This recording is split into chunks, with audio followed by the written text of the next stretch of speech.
விவசாயிகள் அனைவருக்கும் வணக்கம். இப்போ பார்த்துட்ருக்க இந்த சின்ன சின்ன கும்பலாக என்ன இருக்குதுன்னு பார்த்தீங்கன்னா,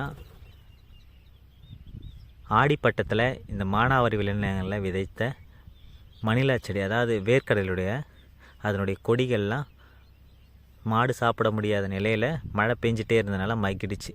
அதையே திரும்ப என்ன பண்ணுறோம், மீண்டும் அந்த விளைநிலத்துக்கே உரமாக்குறதுக்காக அங்கங்கே எல்லா இடத்தையும் தூவி விட்டுட்ருக்கோம். இதை தூவி விட்டு மழை பெஞ்சிட்டே இருந்ததுன்னா திரும்ப அதை நாம் ஏர் ஓட்டிடலாம். ஸோ இப்போ முதல் உழவு செஞ்சிட்ருக்காங்க. ஸோ இது ஃபுல்லாத்தையும் உழவு செய்துட்ட பிறகு இதில் இந்த கார்த்தி பட்டத்தில் விதைக்கக்கூடிய பனிப்பயிர், நரிப்பயிர் சொல்லுவாங்க. ஸோ அதை விதைக்கிறதுக்காக தான் போட்டிருக்கோம். ஃபைனலாக ஃபுல்லாமே ஓட்டி முடித்தாச்சு. ஸோ இது அடுத்ததாக பார்த்தீங்கன்னா வரப்புலாம் சரி செஞ்சுட்டு இதோட விதைகள்லாம் விதைச்சிட்டு கடைசியாக ஃபைனலாக இந்த நிலம் பார்த்திங்கன்னா உழுதாச்சு. ஸோ விதையெல்லாம் விதைச்சாச்சு. அந்த ஸ்டேஜில் தான் நம்ம இப்போ பார்த்துட்ருக்கோம். இந்த வீடியோ ஃபுல்லாமே இது வரைக்கும் பார்த்த காட்சி பார்த்தீங்கன்னா கண்ணுக்கு குளிர்ச்சியாக இருந்துச்சு. இதுக்கப்புறம் பார்த்தீங்கன்னா ஸோ என்னுடைய ரெஸ்பான்சிபிலிட்டியில் என்னென்னலாம் தப்பு பண்ணியிருக்கேன், ஸோ அதுக்கு ஃபுல்லாக ரெஸ்பான்ஸ் நான் தான். ப்ளஸ் இயற்கை சீற்றங்கள் என்னென்ன பண்ணியிருக்கு பார்க்கலாம். அனைவருக்கும் வணக்கம். நாம் இப்போ பார்த்துட்ருக்க இந்த இடம் உளுந்து விதைச்சிருக்கு. உளுந்து பார்த்திங்கன்னா ரொம்ப சின்னதாக தான் இருக்குது. அக்டோபர், நவம்பர், டிசம்பர் அந்த ரேஞ்சுக்கு முன்னாடி பார்த்திங்கன்னா இந்த கார்த்திகை பட்டத்தில் பனிப்பயிர் விதைச்சிருந்தோம். சில ஏரியாக்களில் அதை நரிப்பயிர்னு கூட சொல்லுவாங்க. ஸோ அது விதைச்சிருந்தோம். மழை அதிகமாக கண்டினியூஸாக பேஞ்சிட்டே இருந்ததுனால விதை விதித்து ஒரு 4-5 நாளில் செடிகள்லாம் அதிகமாக வளரவும் இல்லை. அப்படியே வளர்ந்த செடிகள் பார்த்திங்கன்னா மழை பெய்து விட்ட உடனே அந்த இடத்துல நிறைய களைகள்லாம் இருந்துச்சு. ஸோ அதன் காரணமாக என்ன பண்ணோம், திரும்ப அதை எல்லாத்தையும் ஓட்டிட்டு மீண்டும் உளுந்து விதைச்சோம். ஸோ கையிருப்பு பனிப்பயிர் விதைகள் இல்லாததுனால கையிருப்பு என்ன இருக்கோ அந்த விதையான உளுந்தை விதைச்சோம். அதன் பிறகு பார்த்தீங்கன்னா களை வெட்டுறப்ப கொஞ்சம் மழை இருந்துச்சு. அதுக்கப்புறம் ஒரு மழை பெய்யல. ஸோ ரெண்டாவதாக ஒரு பூ பூக்கிற தருவாயில் காய்க்கிற சமயத்தில் ஸோ இயற்கை முறையில் மழை பெஞ்சிருந்துன்னா ஓரளவுக்கு நல்லா இருந்திருக்கும். இது ஒரு மானாவாரி விளைநிலம், மழையை நம்பி மட்டுமே விளையக்கூடிய இடங்கள். இது ரைட் ஹேண்ட் சைடில் பார்த்தீங்கன்னா ஒரு இந்த பனை மரத்துக்கு அந்தாண்ட பார்த்தீங்கன்னா எள்ளு விதைச்சிருந்தோம். அதை அப்புறம் பார்க்கலாம். இந்த ஃபுல்லாமே பாருங்கள், இந்த இடத்தெல்லாம் உளுந்து ஓரளவுக்கு தான். இப்போ நம்ம என்ன விதை போட்டோமோ அந்த விதை கிடைச்சாலே நம்மளுக்கு ஒரு சந்தோஷம் தான் சொல்லணும். ஏன்னா அவ்வளோ எதுவுமே இல்லைன்னு தான் சொல்லணும். நெக்ஸ்ட் டைம் நாம் பார்த்துக்கணும். ஓகே, ஒரு கூற்று, விவசாய கணக்கு பார்த்தா உழக்கு கூட மிஞ்சாதுன்னு ஒரு பழமொழி இருக்குது.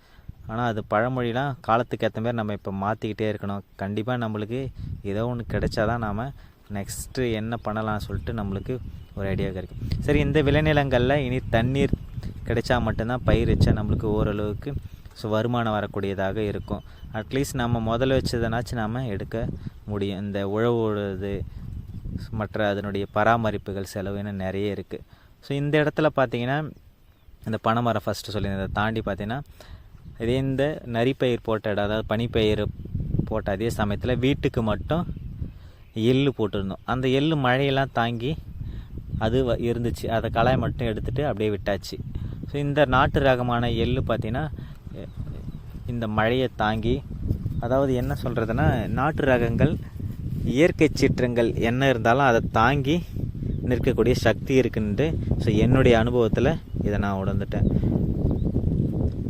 இந்த இடத்துல ஓரளவுக்கு பார்த்திங்கன்னா நம்ம போட்ட எஃபர்ட்டுக்கு ஏற்ற மாரி கிடச்சிருக்கு.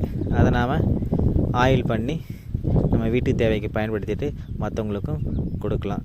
ஸோ இது கிட்ட பார்த்திங்கன்னா ஒரு சின்ன கும்பல் போல் இருக்குது. அதுதான் பார்த்திங்கன்னா அந்த எள்ளு எடுத்த மீதி சக்கைகள், எள் சலங்கைகள் என்று சொல்லுவாங்க. ஸோ அதான் இதில் சின்னதாக அந்த எள்ளை சுத்தம் பண்ணும்பொழுது இருந்த சின்ன துகள்கள் காற்றுல பறந்துடுச்சு.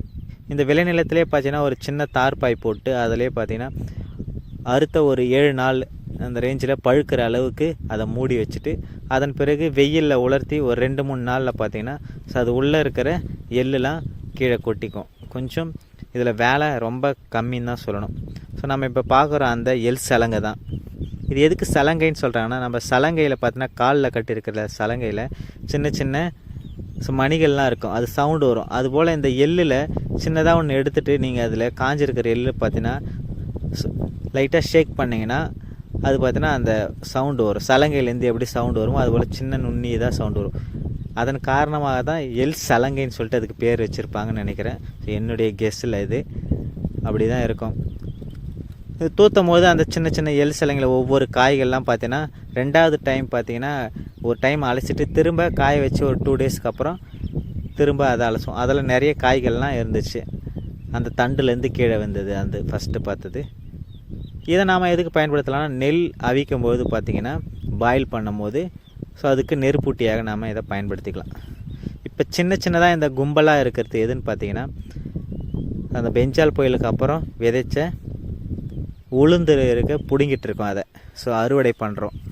ஸோ அதனுடைய சின்ன சின்ன கும்பல் தான் இது இருக்குது.